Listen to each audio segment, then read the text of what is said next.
The interviewer smiled at me for 4 minutes, asked about my experience, my availability, my goals. Then she excused herself, stepped into the back office, and came back with a different face. "The position's been filled," she said. I found out later my mother had called 11 minutes before I walked through the door. Told them I had a history of psychiatric episodes, that I was a danger in a workplace. She made that call 42 times, 42 employers, over 3 years. By the time I was 28, I had no job, no money, no ID, and a bed in a homeless shelter bed, 14, with a fluorescent light that buzzed all night and a ceiling stain shaped like Ohio. My own parents did that to me, and they had a reason. One I didn't discover until a woman I'd never met knocked on the shelter door carrying a leather briefcase with my name on it, in my dead grandmother's handwriting. "If the people who are supposed to protect you tried to destroy you instead, stay with me." My name is Ava Mercer. I grew up in Millbrook, Ohio, population 4,000 and something, one traffic light, one diner that hasn't changed its menu since Reagan was president. The kind of town where people wave from their porches and everybody knows whose truck is parked where it shouldn't be. The Mercers were considered decent folks.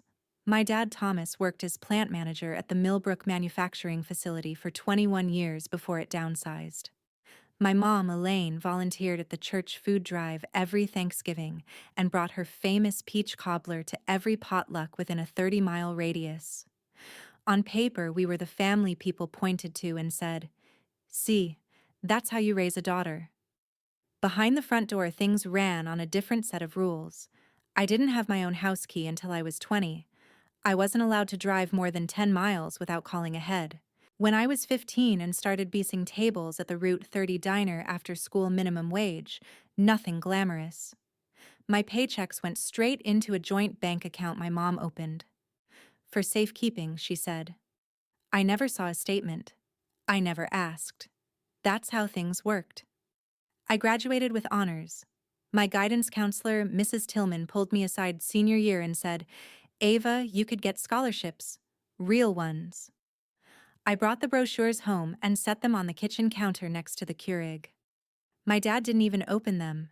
He looked at me over his newspaper and said, "College is for people who can't work with their hands." So I stayed. I cleaned. I cooked. I mowed the lawn and helped my mom with her garden and sat through dinner every night while my dad talked about how the world was falling apart. And every night he'd look at me across that table and say the same thing. "You've got a roof, food, and family. What else does a girl your age need?" For a long time, I didn't have an answer. There was one person who saw through it. My grandmother, Margot Hale. Everyone called her Maggie. She lived on a 40-acre farm outside Ridgeway Chickens, a half-acre vegetable garden, and a barn she painted white every spring because she said it kept things honest. She sold the farm about 10 years before she died. I was 23 when she passed. Heart failure quick the way she would have wanted. But the last time I saw her alone stays with me. Maybe a year before she died. She'd invited me out to the old property. The new owners hadn't moved in yet, so she still had access.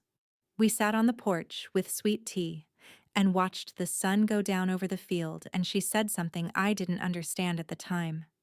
"If things ever get real bad, someone will come find you. Don't be scared when they do." I laughed. "Grandma, what are you talking about?" She didn't laugh. She just looked out at the field, quiet for a long time, then said, "I know my son's sweetheart. I've known him for 50 years. Then she changed the subject, asked about the tomatoes at home, whether the basil came in. But there was one more thing. Something she said as I was walking to my car, almost like she'd forgotten and remembered at the last second. "I sold the farm, but I didn't spend the money. Remember that." I didn't remember it. Not for a long time. The week after I turned 25, something shifted. It wasn't dramatic. There was no fight, no breaking point. I was standing in the kitchen scrubbing the same cast iron skillet I'd been scrubbing since I was 12, and a thought landed in my head like a rock through a window. I'm going to be 40 years old standing in this exact spot doing this exact thing. That scared me more than anything my dad had ever said. The next morning, I walked to the Millbrook Public Library and sat down at one of the public computers in the back row, the ones with the sticky keyboards and the 15-minute time limits. I created a new email address. Not the family one my mom monitored. A new one. Just mine. I found a listing for a hardware store in Millfield 20 minutes east. Sales associate full-time 9 to 5 benefits after 90 days. I typed up my application with 2 fingers and hit send before I could talk myself out of it. 2 days later, a reply came back. They wanted to interview me. Thursday at 10. I read that email 3 times. Closed the browser. Walked home with my hands shaking not from fear but from something I hadn't felt in years. I think it was hope. That night at dinner, something was off. My dad sat at the head of the table, fork in one hand, newspaper folded beside his plate. He looked at me once, just once, with an expression I couldn't name. My mom stood at the sink with her back to both of us, washing dishes that were already clean. "Drink your tea, honey," she said, without turning around. "I made chamomile. Good for your nerves." I drank it. I always drank it. Nobody said a word for the rest of the meal.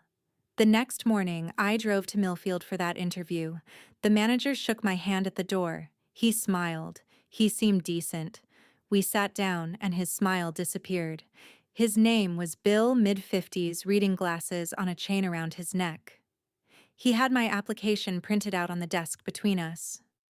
"Ava," he said, "I'm going to be straight with you. Is there anything in your background we should know about?" I blinked.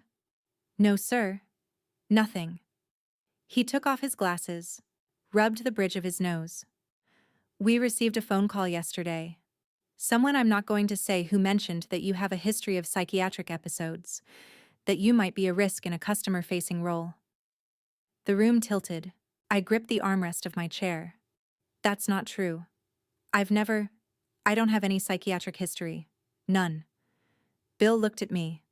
I could see it in his face. He wanted to believe me, but he also had a business to run and a phone call sitting in his ear. "I'm sorry," he said. "We can't move forward." The manager smiled at me for 4 minutes. Then he excused himself, came back, and said the position had been filled. I didn't know it yet, but my mother had called him 11 minutes before I walked through the door. The second interview went the same way. So did the third. By the fourth, I stopped being confused and started being afraid. Over the next 6 weeks, I applied to 3 more places: a grocery store in Ridgeway 25 minutes north, a warehouse on the county line, a diner in Cooperton that was hiring morning shift. All 3 called me in for interviews. All 3 canceled within 48 hours. The grocery store said they'd filled the position. The warehouse never called back. But the diner was different. The owner was a woman named Pat. Mid-60s, arms like she'd been kneading dough since birth, voice like gravel and honey. She leaned across the counter and lowered her voice. "Honey, someone called here about you." My chest tightened. "What did they say?" "Said you had a history of psychiatric episodes. Dissociative something. Said she was a concerned family member." "Was it a woman?" Pat nodded slowly. Sounded educated. Calm. Like she'd made the call before. I thanked her. Drove home in silence. No radio, no crying. Just the white lines on Route 30 blurring past while something cold settled in my stomach. Every night before an interview, my mom made tea. Chamomile, she said. For my nerves. And every morning after drinking it, I woke up foggy, thick-headed, slow, like I was thinking through wet cotton. I'd chalked it up to anxiety. Bad sleep. Stress. But sitting in that parking lot outside Pat's diner, I started running the dates. Every interview. Every morning, I couldn't think straight. Every rejection that came exactly 24 to 48 hours later. I wasn't ready to believe it yet. Not the tea part. That was too far. That was something that happened in movies, not in a split-level house on Maple Drive with an American flag on the porch and a Tupperware drawer that wouldn't close. But the phone calls, those I could prove. That night, I waited until my parents went to bed. The house ticked the way old houses do, Baseboard heater clicking, refrigerator humming, my dad snoring, rolling down the hall like a broken engine. I crept to my mom's sewing room, the one room in the house that was hers alone. I opened the desk drawer, pushed aside the fabric scraps and pincushions, and there it was. A small blue notebook. I opened it. My mom's handwriting, careful, neat, the same cursive she used for birthday cards and church sign-up sheets. Down the left column, names: Millfield Hardware, Ridgeway Fresh Mart, County Line Logistics, Cooperton Family Diner. Down the right column, red check marks. Every single place I'd applied. Checked off. One by one. I stood in that dark room holding the notebook, and the floor dropped out from under me. This wasn't paranoia. This wasn't coincidence. My mother had a list. She was tracking me. And my father, the man who asked, "How was your day, sweetheart?" Every evening with his newspaper open, he knew. He had to know. I put the notebook back, closed the drawer, walked to my room. Didn't sleep. Just lay there staring at the ceiling, turning one question over and over like a stone in my hand. How do you fight the people who are supposed to protect you? The next morning, I placed the blue notebook on the kitchen table. My mom was pouring coffee. My dad was buttering toast. The radio was playing some old country station. Everything normal. Everything ordinary. "Mom, explain this." Elaine looked at the notebook. Her hand stopped mid-pour. Coffee pooled on the counter, spreading slowly toward the edge. Then the tears came instant, like she kept them loaded. "But you went through my things." Her voice cracked on cue. "Is this how I raised you? Going through your mother's private belongings? You called my employers, every one of them. You told them I have psychiatric problems. I did it because I love you." She pressed a hand to her chest, fingers splayed the way she did during the prayer portion of Sunday service. "The world out there is dangerous for someone like you. You have no idea what can happen." "Someone like me?" "You're sensitive, Ava. You've always been sensitive." My dad set his toast down. He didn't raise his voice. He never did. That was the thing about Thomas Mercer. He didn't need volume. He had gravity. "We're protecting you, Ava. You think you can survive out there. You can barely hold a conversation at dinner. I've cooked every meal in this house since I was 16. He ignored that. "Drop this. Now. I'm going to call the police." He laughed. One short breath through his nose. "And tell them that your mom made a phone call. They'll laugh you out of the station." I looked at my mother, tears streaming, coffee still pooling on the counter. I looked at my father, calm as Sunday morning, buttering his second piece of toast. "If you don't stop," I said, "I'm leaving." He didn't blink. "You walk out that door, you walk out with nothing. No money, no papers, nothing." Elaine's tears stopped. Just like that, like someone turned off a faucet. What replaced them was something harder, colder. "If you leave," she said, "you're dead to us."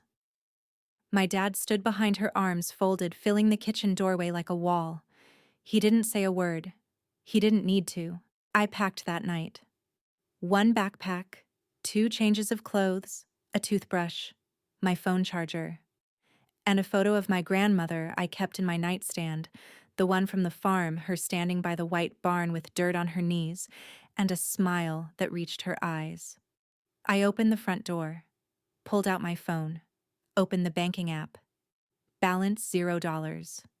Years of paychecks, tip money from the diner, birthday cash from Grandma Maggie. Every dollar I'd ever earned gone. My mother had been on the account since I was 16. She didn't need my permission. "I need my birth certificate," I said, "and my social security card." "Those belong to this house," my dad said from behind the screen door. Then he closed it. I stepped off the porch at 9:47 p.m. on a Tuesday in October. I had a backpack, a phone with 11% battery, and $12 cash in my back pocket. I didn't have an ID. I didn't have a plan. I didn't have anywhere to go. I walked to the gas station on Route 30 and sat on the curb under the fluorescent lights. A semi pulled in and out. The cashier inside looked at me once through the window, then looked away. At 11:16 p.m., my phone buzzed. A text from my dad. Come home. Apologize. I'll think about it. I turned the phone off. Not because I was brave, because the battery was about to die anyway. I had $12 and nowhere to sleep. But for the first time in 25 years, nobody was telling me where to go. I found the Millbrook Community Shelter 2 days later. A gas station attendant wrote the address on a napkin and slid it across the counter without a word. She didn't ask questions. Neither did I. The shelter was a converted warehouse on Mill Street. 20 beds, a shared bathroom, and a kitchen run by volunteers who rotated every Tuesday. It smelled like industrial cleaner and reheated soup. The fluorescent lights buzzed all night. The baseboard heater clicked like a metronome with a broken spring. Linda Marsh ran the place. 47 short-hair reading glasses she kept pushing up her nose. She handed me a towel and pointed to bed 14. You don't have to explain why you're here, she said. You just have to want to get back up. I was the youngest person in the shelter by at least 15 years. I started the process of replacing my documents. Filed for a new birth certificate through the mail 6 to 8 weeks, they said. Went to the DMV for a temporary ID, but without my social security card or supporting documents, I got shuffled into a backlog. Come back in 3 weeks, they said. Then, come back again. While I waited, I washed dishes at the shelter in exchange for an extra meal. Swept the floors.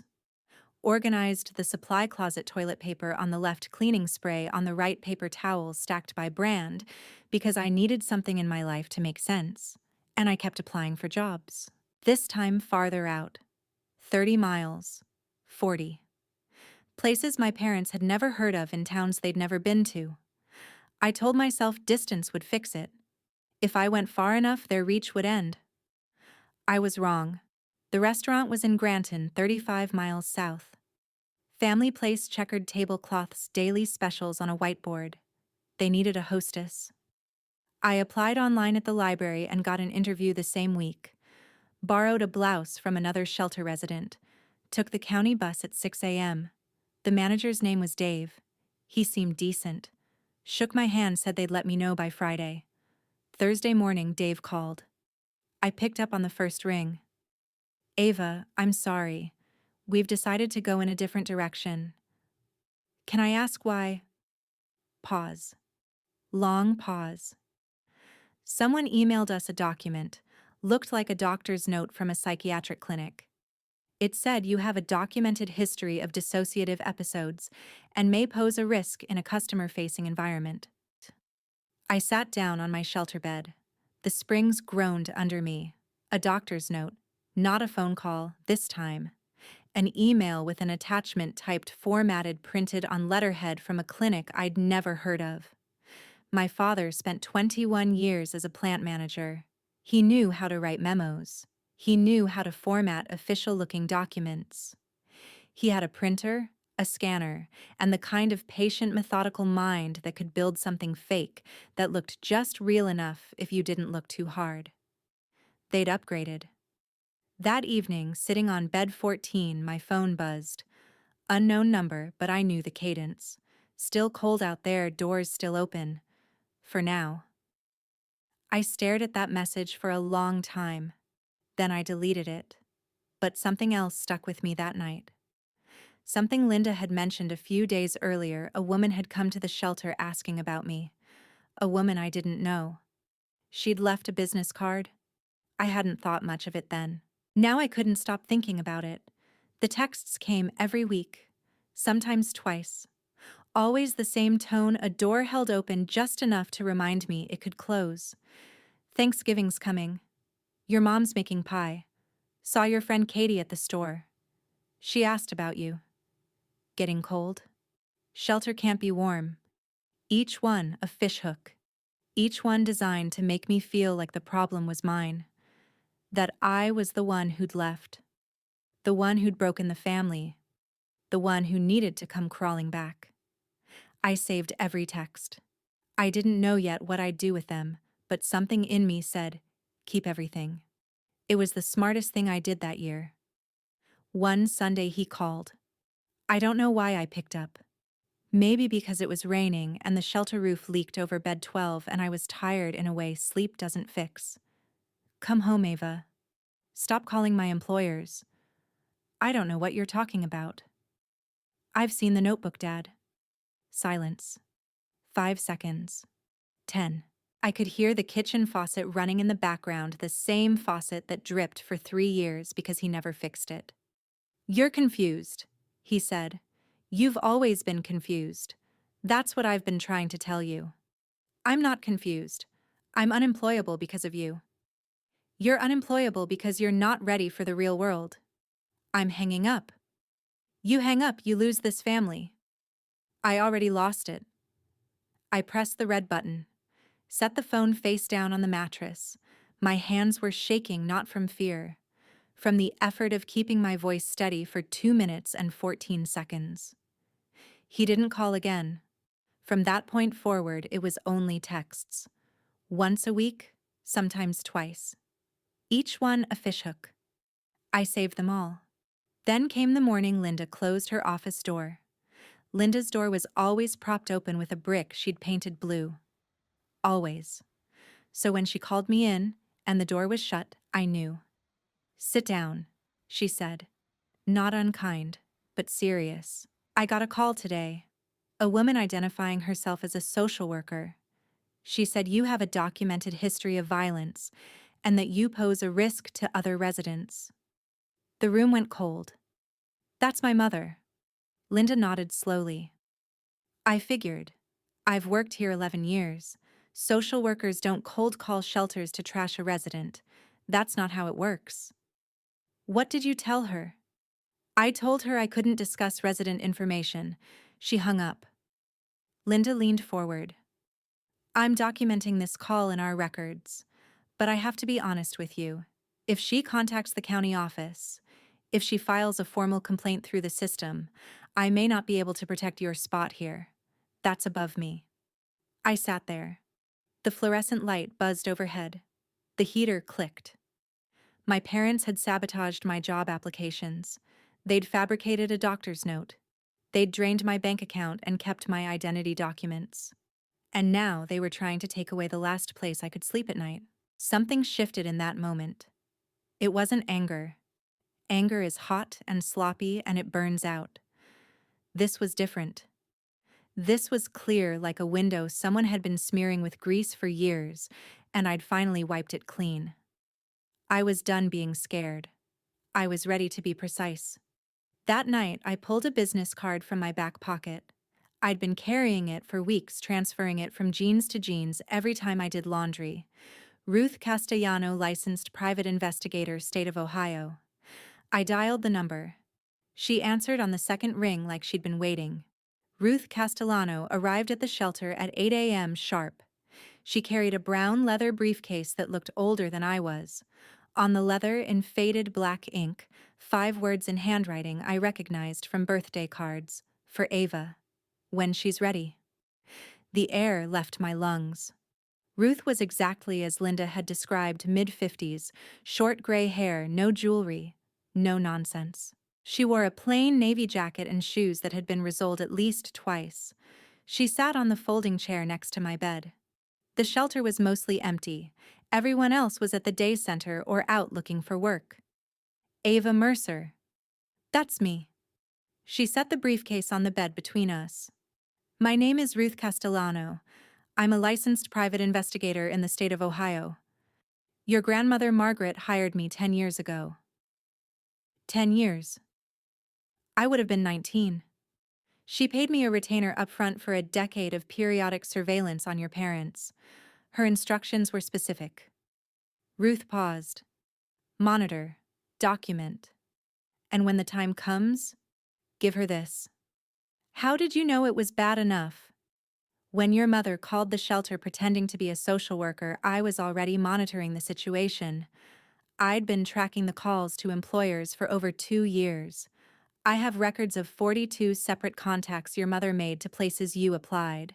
I have copies of the fabricated documents your father created. I have everything. I stared at the briefcase. My grandmother's handwriting, a decade of planning, an old woman on a sold farm looking 10 years into the future and seeing exactly what her son would become. She predicted this, Ruth said quietly, almost to the year. I reached for the clasp. Inside on top was a sealed envelope cream-colored my name in Grandma Maggie's cursive. I opened it. Ava, if you're reading this, things have gotten bad. I'm sorry I couldn't stop your father while I was alive. I tried. I spent 30 years married to a man just like him, your grandfather. I know how the walls close in, how they make you think the cage is normal, but I spent my last years making sure you wouldn't be trapped forever. Inside this case is your way out. Don't use it for revenge. Use it for freedom. I love you more than he ever let me show. Grandma Maggie. I set the letter down. My hands were steady. My eyes were not. Ruth waited. Then she opened a second compartment and pulled out a thick manila folder. She laid it on the bed. 5 years of documentation, she said, organized by date. Tabbed recordings of Elaine's phone calls, 42 of them, where she identified herself as a concerned family member, a neighbor, and in 3 instances, a social worker. Each recording had a date stamp, a phone number, and a transcription. Copies of emails sent from an anonymous account traced by metadata to the Mercer household IP address, containing attachments that mimicked psychiatric evaluations. Photographs of the blue notebook taken through the kitchen window during one of Ruth's surveillance visits. Is this admissible? I asked. Every bit of it. Ohio is a one-party consent state for recordings, and I was hired as a licensed PI. My documentation follows chain of custody. Beneath the folder at the bottom of the briefcase was a large yellow envelope sealed with a wax stamp, practical, not decorative. The kind a lawyer uses. Upper left corner law office of Philip Dern, Millfield, Ohio. I slid my finger under the flap. Inside a stack of legal documents, paper-clipped and tabbed in blue. Ruth spoke while I read. Your grandmother sold her farm 10 years ago for just under $300,000. She placed the proceeds in a trust revocable during her lifetime, irrevocable upon her death. The trust has been managed conservatively. Certificates of deposit, treasury bonds. A fiduciary at Mr. Dern's office, handling everything. I looked at the number on the summary page. Then I looked again. $287,000. The sole beneficiary, Ruth continued, is you. No other parties are named. Your father has no knowledge of this trust. Your grandmother was explicit about that. She instructed Mr. Dern to have no contact with Thomas or Elaine under any circumstances. I put the papers down on the bed. The mattress sagged under the weight of them. Or maybe that was me. Why didn't she just give it to me before? She left a note to Mr. Dern about that. She said, and I'm paraphrasing, if I give it to her now, Thomas will find a way to take it. She has to need it first. I looked at my grandmother's handwriting on the briefcase. When she's ready. There's one more thing, Ruth said. The trust transfers to you on your 30th birthday. That's the activation date your grandmother set. Mr. Dern will need to verify your identity in person, a birth certificate, or state-issued ID. I reached into my back pocket and pulled out the temporary ID I'd gotten from the DMV 2 weeks earlier, the one I'd fought 3 months to get. Ruth looked at it. Looked at me. She planned for everything. Philip Dern's office was above a hardware store in downtown Millfield. Narrow staircase glass door with gold lettering, a waiting room with 2 chairs and a fern that looked like it had given up on life around 2014. I understood the feeling. Dern was 64, thin, wire-rimmed glasses, the kind of man who stood when a woman entered the room because his mother taught him to, and he never stopped. He shook my hand with both of his. Your grandmother talked about you constantly, he said. Please sit. He verified my ID cross-referenced my social security number through a secure system. Everything matched. The trust is active, he said. You'll have full access to the funds on your 30th birthday. He slid a document across the desk. I signed. My hand didn't shake. Then he said something I wasn't expecting. Your grandmother also left instructions for me. She wrote Ava might need a lawyer before she needs the money. He opened a desk drawer. She asked me to refer you to someone if the time came. A litigator. He handed me a business card. Ellen Vasquez, Civil Litigation Defamation Harassment, based in Millfield. I took the liberty of calling her this morning, Dern said. She can see you at 2. I looked at the card, then at Dern. Did my grandmother plan this too? He smiled, small, sad, proud, all at once. She planned for the possibility. She hoped it wouldn't come to this. Your grandmother was very specific about certain legal provisions in the trust, he added as I stood to leave. If things escalate, and Ellen thinks those provisions could matter, we'll discuss them when the time comes. I didn't ask what he meant. I had enough new information for one morning. Ellen Vasquez reviewed Ruth's entire evidence file in 90 minutes. When she looked up, she said 6 words. This is defamation per se, and worse. The worse part, she meant the T. Ellen Vasquez worked out of a second-floor office in Millfield with a window that overlooked the parking lot of a Dairy Queen. She had a framed law degree on the wall and a coffee mug that said, "Not your honey." I liked her immediately. She was early 40s, dark hair pulled back, gray blazer legal pad always within reach. She didn't do small talk. She didn't do sympathy faces. What she did was listen, the kind of listening where you could see the gears turning behind her eyes, sorting everything you said into columns admissible, useful, devastating. Walk me through the tea, she said. My mom made it every night. Chamomile, she called it. But always, always the night before an interview. She'd set it on my nightstand if I forgot to drink it at dinner.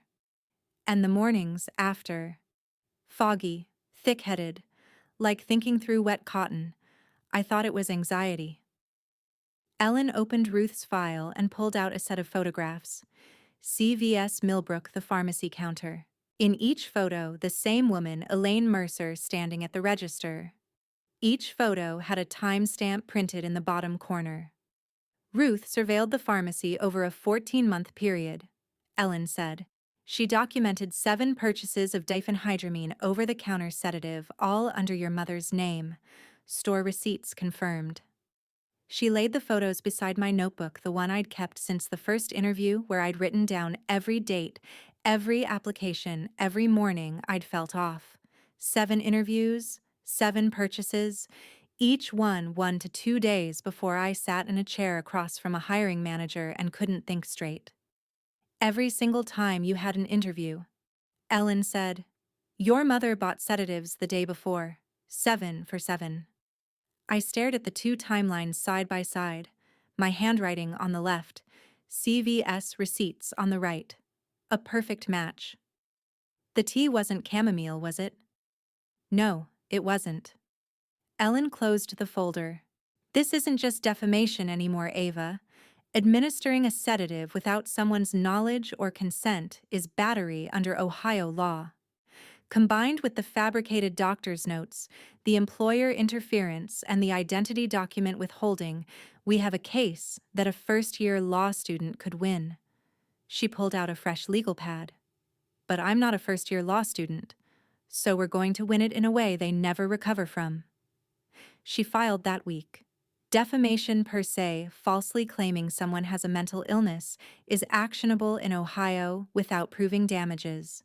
Tortious interference with prospective employment, battery, fraud fabrication of medical documents, 4 counts, 3 years of evidence.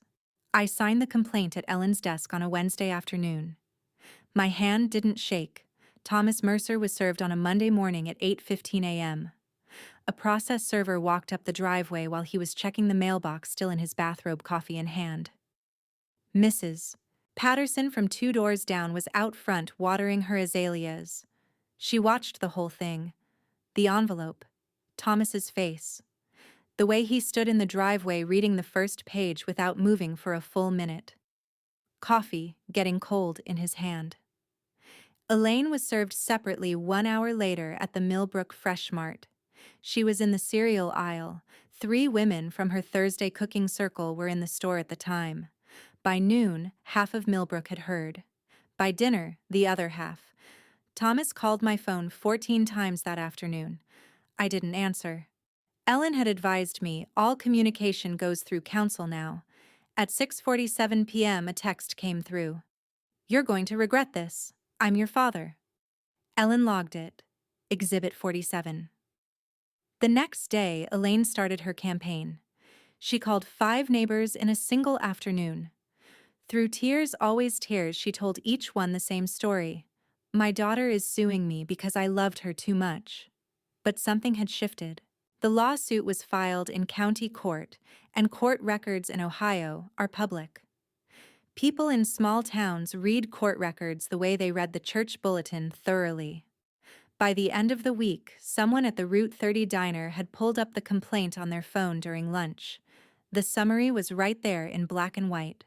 42 phone calls, fabricated psychiatric evaluations, pharmacy receipts. Nobody had asked those questions before. Now they were starting to. But Elaine's tears still worked on some people, and Thomas was already planning his next move.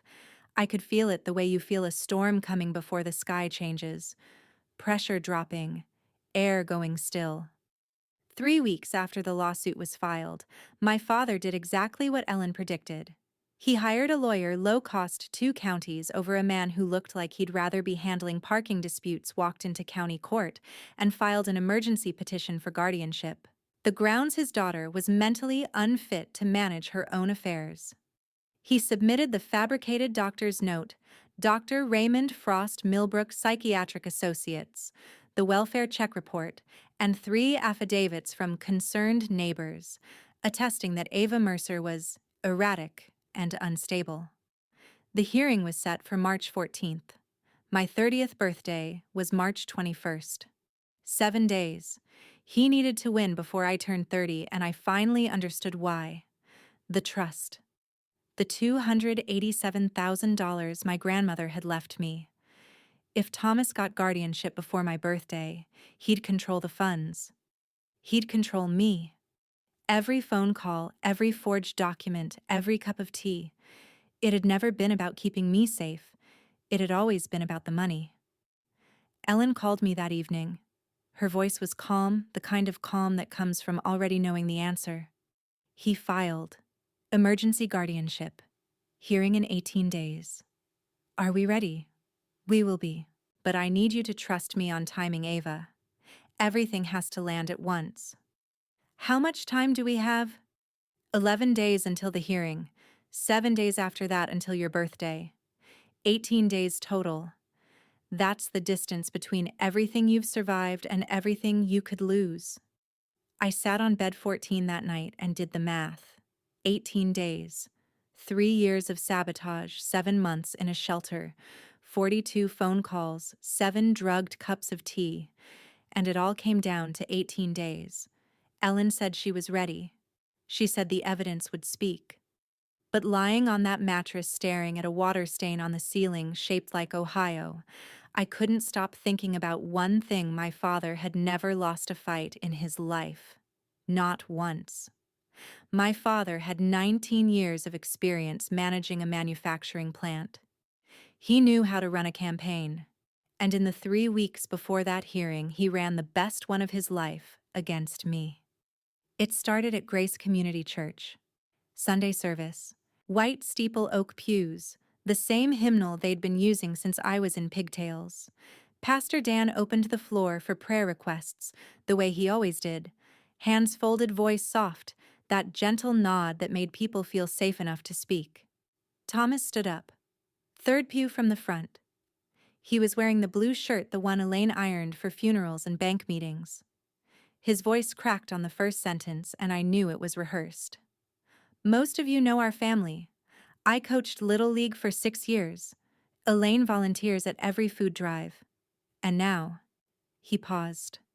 Let the silence work. Our daughter left home. She's living in a shelter. She's been influenced by outsiders, lawyers, people who don't know this family. She's filed a lawsuit against her own parents.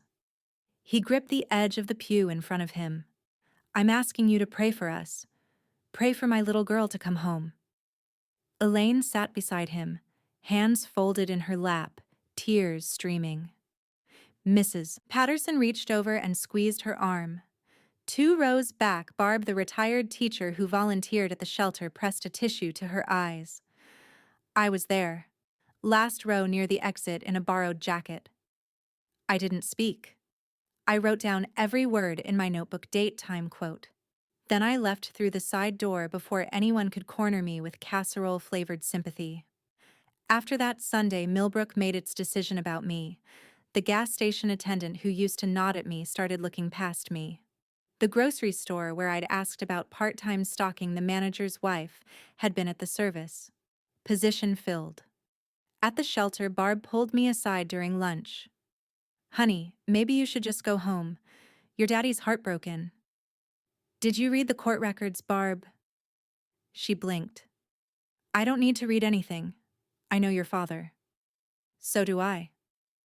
She didn't say anything after that, but the look on her face, the pity mixed with suspicion that stayed with me longer than any of my father's texts. Thomas didn't stop at church. He worked the town the way he used to work the plant floor, methodical, station by station. Coffee shop on Main Street where he'd had the same booth for 20 years. Handshake at the hardware store. A word with Dale, his neighbor, while checking the mail. Each conversation the same script. My daughter is sick. She needs help. These lawyers are taking advantage of her. And Elaine escalated. She called the county office. Not the shelter this time, the actual county social services department. Identified herself as a concerned community member. Reported that a woman at the Millbrook Community Shelter name of Ava Mercer may be a danger to herself and others. Requested a welfare check. They came on a Wednesday afternoon. 2 officers. I was in the supply closet organizing paper towels when Linda found me. Ava, there are 2 officers at the front door. They're here for a welfare check. I walked out to the porch. 2 Millbrook PD officers, one young, one older, both polite, both uncomfortable. The older one asked if I was Ava Mercer. I said yes. He asked if I was in any danger. I said no. He asked if I was having thoughts of harming myself or others. No, sir, I'm organizing a supply closet. He wrote something down. They left. The whole thing took 4 minutes, but 6 or 7 shelter residents had been standing by the window watching through the glass. 2 of them didn't make eye contact with me at dinner that night. One, a woman named Doris who always saved me a bread roll, moved to a different table. 4 minutes. That's all it took to change how people looked at me. That evening, Ellen called. Your father's attorney filed the guardianship evidence package this morning. I have a copy. What's in it? The doctor's note from Dr. Raymond Frost at Millbrook Psychiatric Associates. The welfare check report, which now exists because your mother triggered it. And 3 signed affidavits from neighbors stating that you exhibit, quote, erratic and unstable behavior consistent with an inability to manage daily affairs. Who signed them? I'm working on that. But Ava listened to me. This is exactly what we expected. Every single piece of this is fabricated, and I can prove it.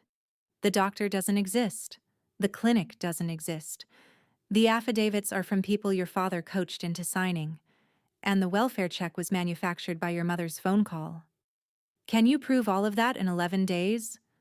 I've been preparing for this since the day you walked into my office. Your grandmother's investigator gave me a 3-year head start. I just need you to trust me on timing. I trusted her.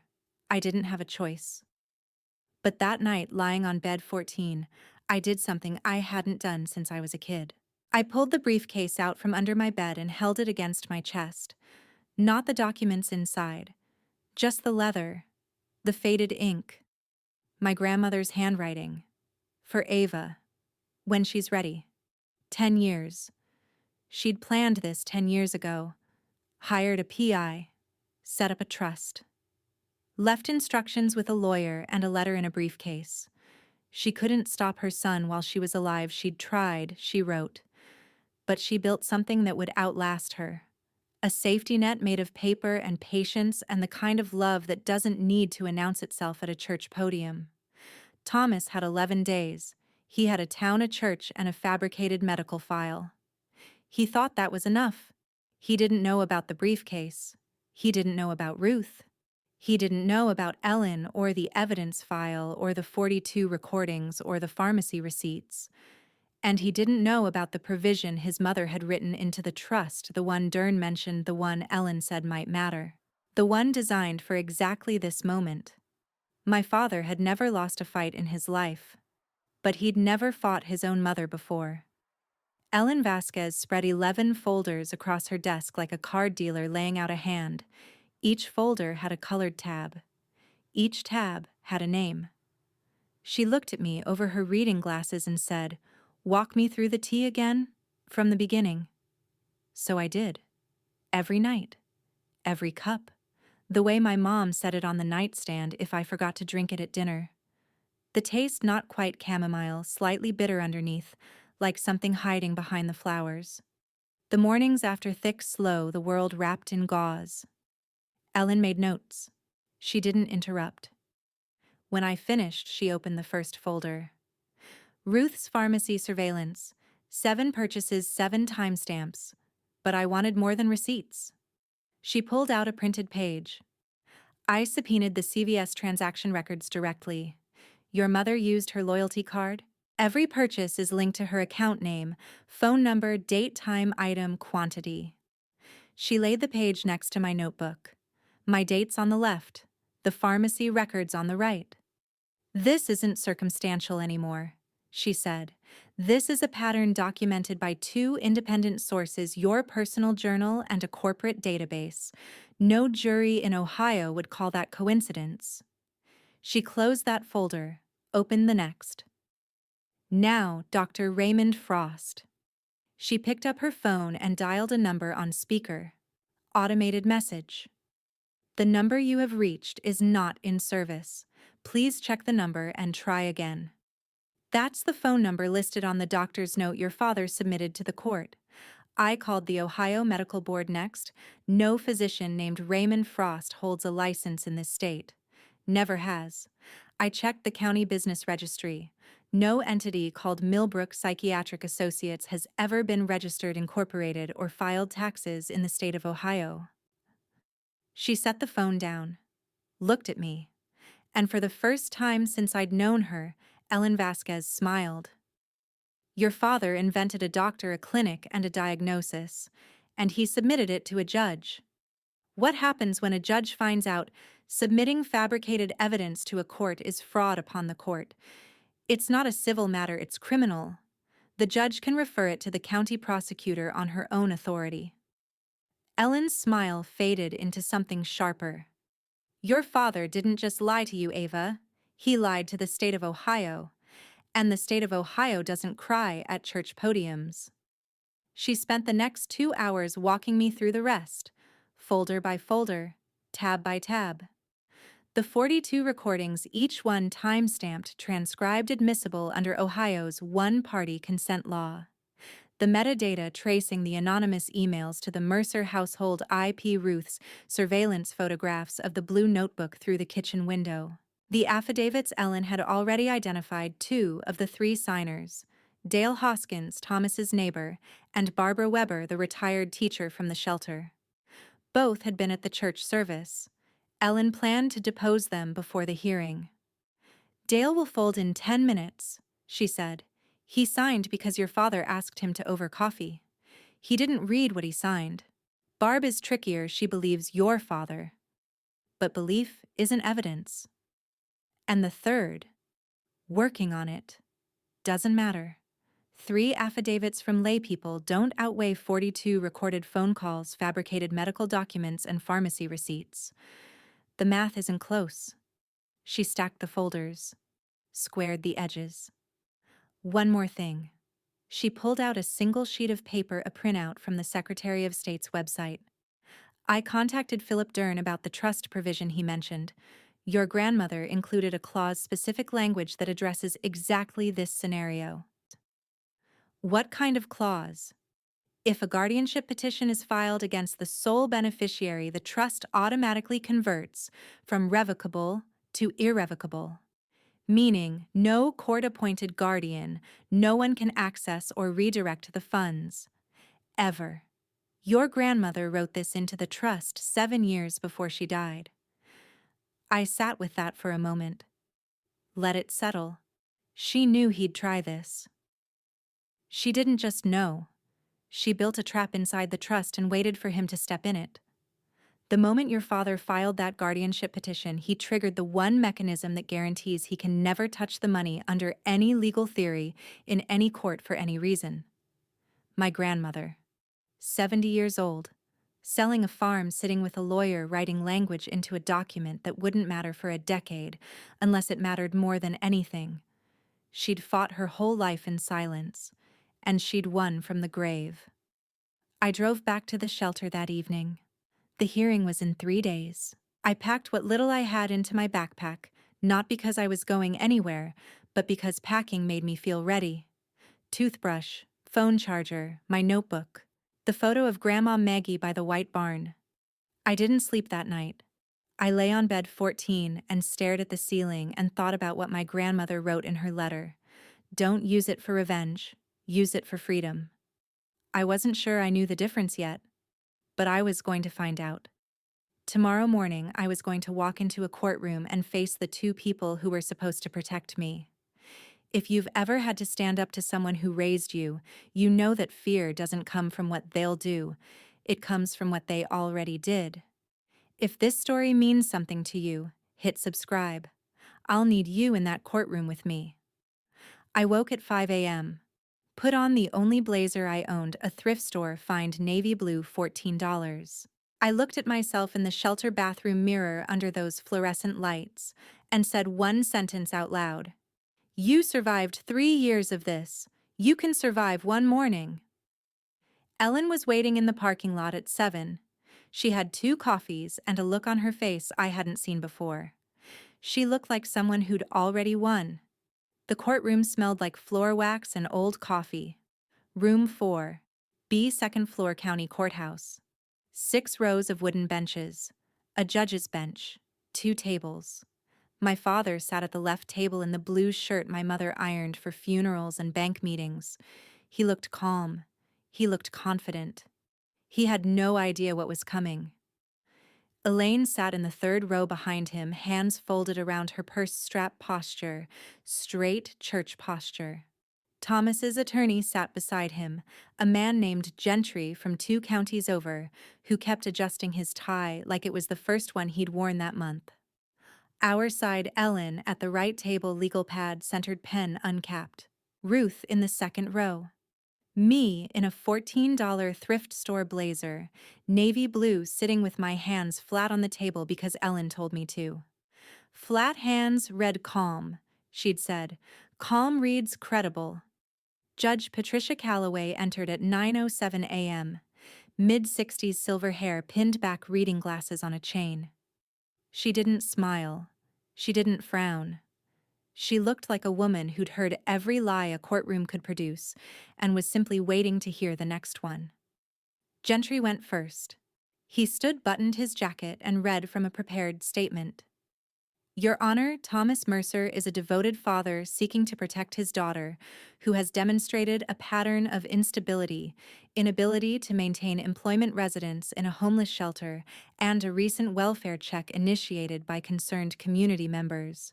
He is requesting temporary guardianship to safeguard her well-being and manage her financial affairs during this difficult period. He submitted the evidence package, the doctor's note, the welfare check report, the 3 affidavits. Thomas spoke next. He stood slowly the way he did everything deliberate gravitational. He gripped the edge of the table with both hands. I'm here as a father, Your Honor. My daughter is not well.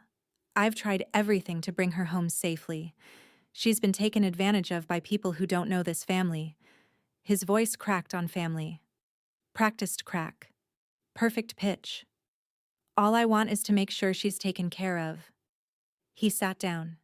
Elaine dabbed her eyes with a tissue. Gentry nodded like a man who believed his own case. Then Ellen stood up. She didn't rush. She straightened her legal pad, adjusted her glasses, let 5 seconds of silence fill the room enough for the air to change. Your Honor, I'd like to address the medical documentation submitted by the petitioner. She turned to the judge. The doctor's note in evidence was issued by a Dr. Raymond Frost of Millbrook Psychiatric Associates. She paused. I contacted that clinic's listed phone number. It is not in service. I contacted the Ohio Medical Board. No physician named Raymond Frost holds or has ever held a license in this state. I contacted the County Business Registry. No entity called Millbrook Psychiatric Associates has ever been registered, incorporated, or filed taxes in the state of Ohio. She set 3 printed verification documents on the bench. The doctor does not exist. The clinic does not exist. This document was fabricated and submitted to this court. The room didn't gasp. It was quieter than that a collective intake of breath held. Gentry's pen stopped moving. Thomas's jaw tightened. His fingers curled around the edge of the table. There must be a mistake, Thomas said. Not to the judge, to the room, to anyone who would listen. Judge Calloway looked at him once. He stopped talking. Ellen continued.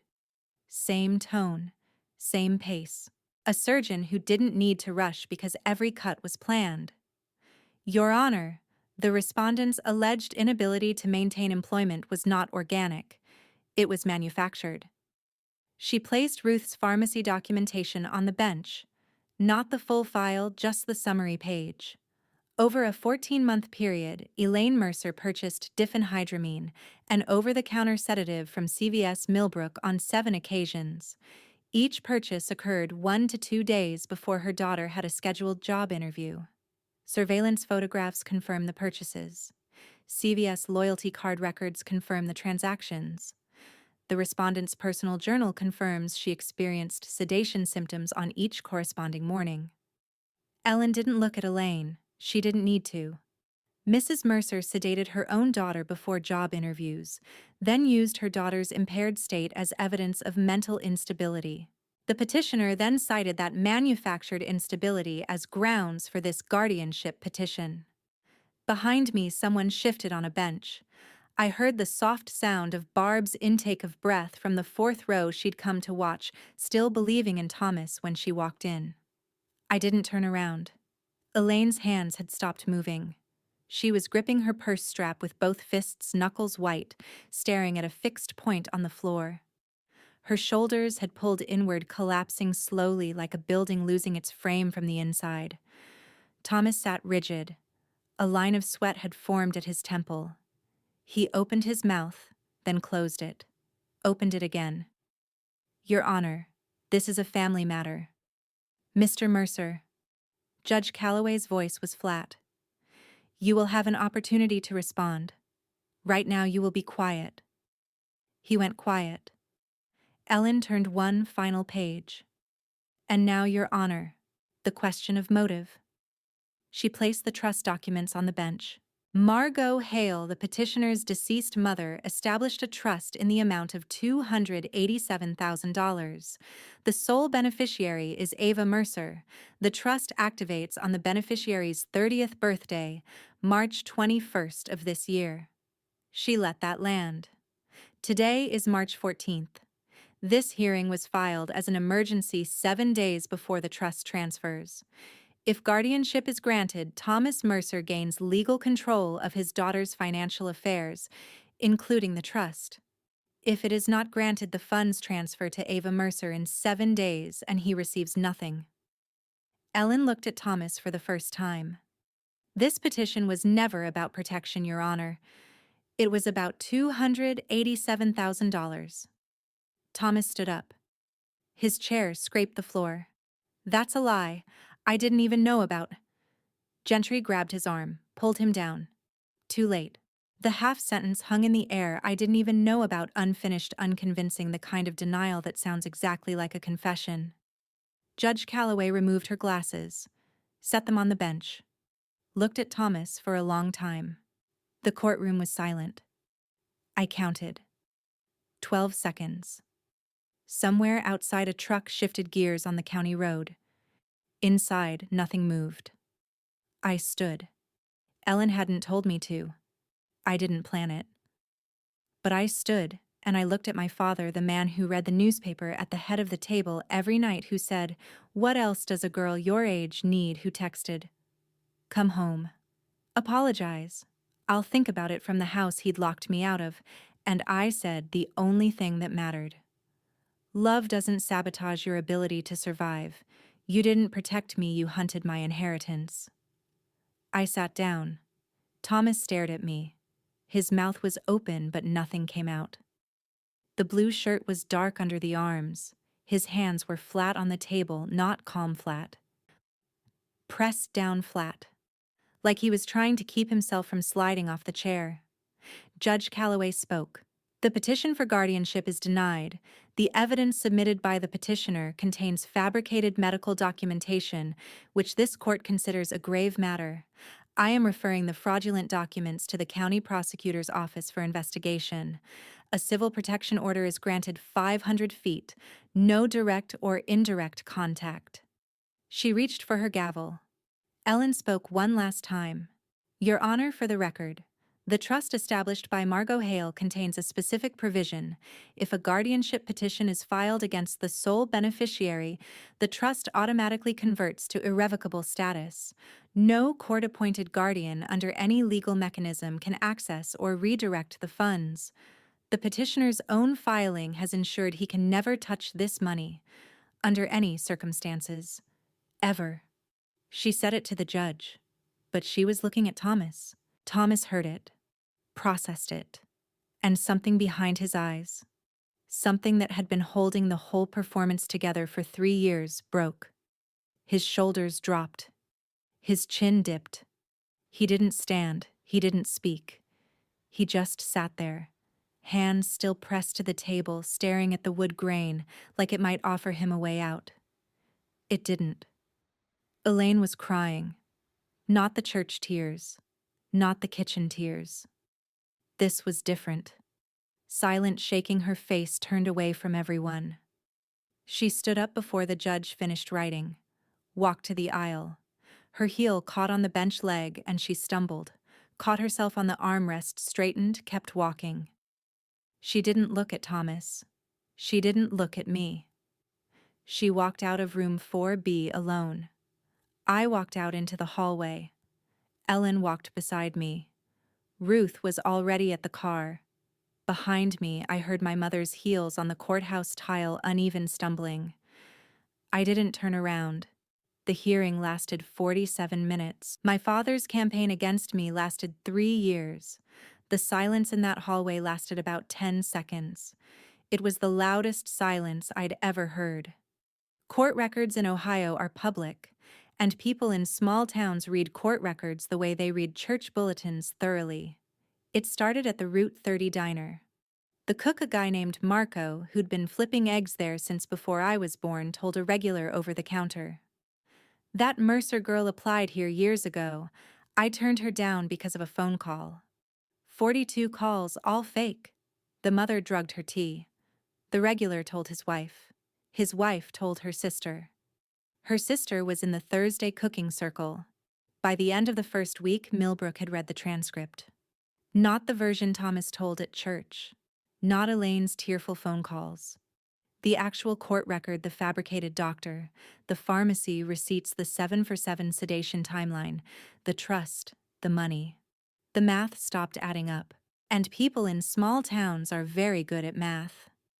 Tom Adler was the first, Thomas's neighbor of 30 years. He walked across the driveway on a Saturday morning, the same driveway where Thomas had been served, the same mailbox, the same bathrobe. Jerry, I've known you 30 years. Did you really fake a doctor's note? Did Denise really drug that girl's tea? Thomas stood in the doorway, one hand on the frame. He didn't answer. He closed the door. Didn't say a word. He never said a word to Tom Adler again. The coffee shop on Main Street, Thomas's booth, his morning routine for 20 years. The booth sat empty. Not because anyone told him he couldn't sit there. People just stopped joining him. He'd take his usual spot by the window, order black coffee, sit alone. The waitress refilled his cup without making eye contact. Nobody slid into the opposite seat. Elaine felt it faster. The Thursday cooking circle. 8 women who'd been meeting at each other's houses for 15 years sent a message through the group organizer. We think it's best if you take a break, Denise. Just until things settle down. Things were not going to settle down. The church was quieter about it. No announcements. No confrontations. But the Sunday after the hearing, when Thomas stood for the prayer request portion, Pastor Dan moved to the next person without acknowledging his raised hand. Thomas lowered it slowly, sat back down. Elaine stared straight ahead, hands in her lap, gripping nothing. On the legal side, things accelerated. Thomas's attorney withdrew from the case the day after the hearing. Didn't file a motion, didn't send a letter. Just called the court clerk and said he was no longer representing the petitioner. Thomas didn't hire a replacement. Ellen moved for a default judgment on the defamation suit. Thomas submitted a handwritten response, 1-page lined paper, ballpoint pen. It read in full, "This is a family matter, and the court has no jurisdiction over a father's right to protect his child." The judge disagreed. Default judgment, $85,000. Calculated from 3 years of documented lost income, employment interference, and associated damages. Ellen filed a lien on the house. The house on Maple Drive. The one I grew up in. The split level with the attached garage and the American flag on the porch, and the cast iron skillet in the kitchen I'd been scrubbing since I was 12. It sold for $172,000. After the lien, the realtor fees, and the back taxes Thomas had been ignoring for 2 years, he walked away with enough to rent. He and Elaine moved to a trailer park outside Galeon, 20 minutes from Millbrook. Close enough to still buy groceries at the Fresh Mart. Far enough that they stopped running into people who used to wave. The county prosecutor opened a separate investigation into the fabricated court documents. Fraud upon the court. Thomas was facing possible criminal charges not from me, not from Ellen, but from the state of Ohio. The state he'd lied to from a podium in room 4B. Gerald never admitted he was wrong. Not once. He told his new neighbors at the trailer park the same story he told the town council at church. My daughter was brainwashed by a lawyer. He'll probably tell that story until the day he dies. Some people would rather lose everything than admit they were the villain. On March 21st, my 30th birthday, I sat in Philip Dern's office and signed the trust transfer documents. $287,000. My name. Only my name. Dern printed the confirmation and handed it across the same desk where I'd first learned my grandmother had been planning my escape for a decade. "Happy birthday, Ava." I smiled. A real one, the first in this story that reached my eyes. That afternoon, I opened a bank account at First National in Millfield. Just my name. No joint access. No secondary signers. The teller asked if I wanted to add anyone to the account. "No," I said. "Just me." She didn't know why I paused before saying it. She didn't know that those 2 words, "just me," were the most expensive words I'd ever earned. My grandmother spent her last years making sure I wouldn't be trapped forever. She couldn't save herself. She was 70 years old by the time she got free, living in a rented apartment with nothing but a sold farm and a plan. But she saved me. She planned it 10 years in advance. Hired a private investigator.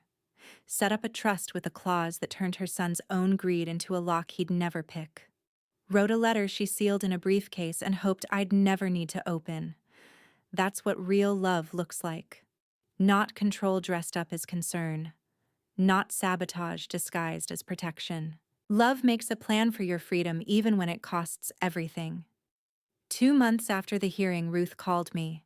Not about evidence. Not about the case. Her voice was different, softer, like she was choosing her words. I thought you should know. Your mother started seeing a therapist. On her own. Your father doesn't know? I didn't say anything for a long time. Good, I said.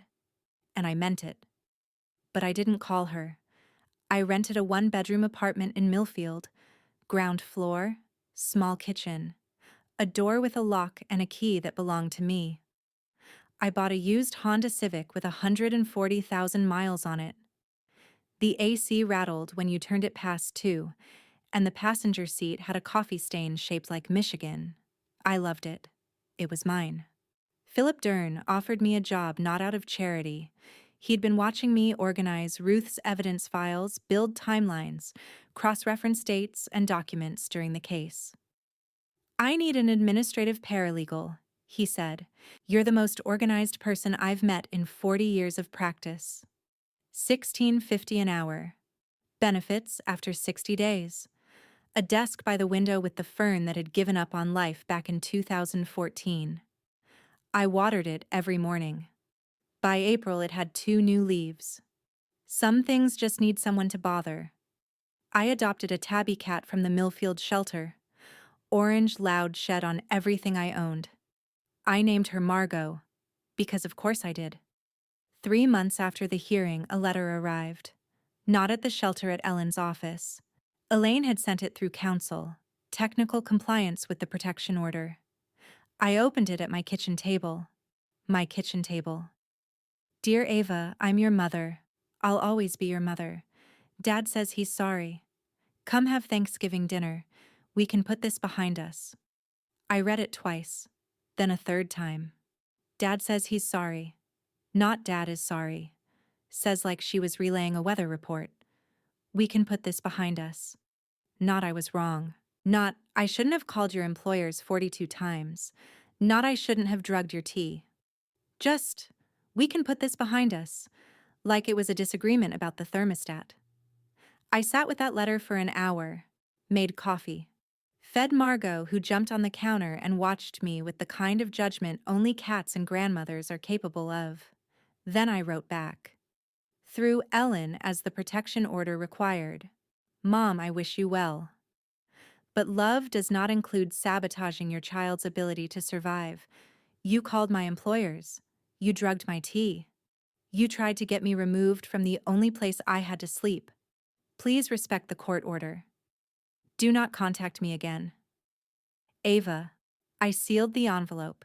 Drove to the post office in Millfield, not the one in Millbrook, not the one where Mrs. Patterson would see me and report back. Mailed it. Drove home. I cooked dinner for 1 that night.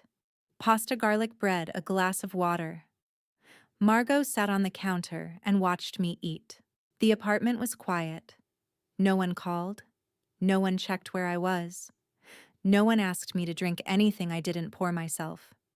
It was the best meal I'd ever had. Ruth told me during one of our occasional phone calls that Elaine had been in therapy for 3 months. She told her therapist during their 3rd session, I think I did something terrible. I don't know what to do with that. I'm not ready to forgive her. I may never be. But I can hold 2 things at once: the woman who drugged her daughter's tea and called 42 employers and impersonated a social worker to get her thrown out of a shelter, and the woman who finally sat in a chair and said the truth out loud. People are complicated, even the ones who hurt you worst. But complicated doesn't mean you owe them access to your life. Healing doesn't require reconciliation. Sometimes it just requires distance. And a door with a lock.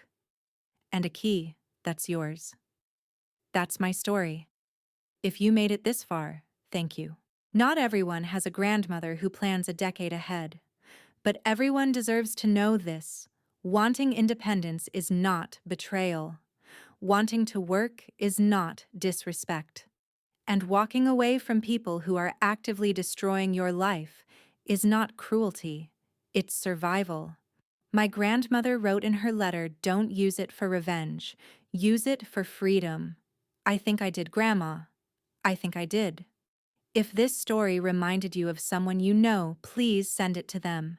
Sometimes knowing you're not alone is enough. Hit like if this resonated. Subscribe if you want more.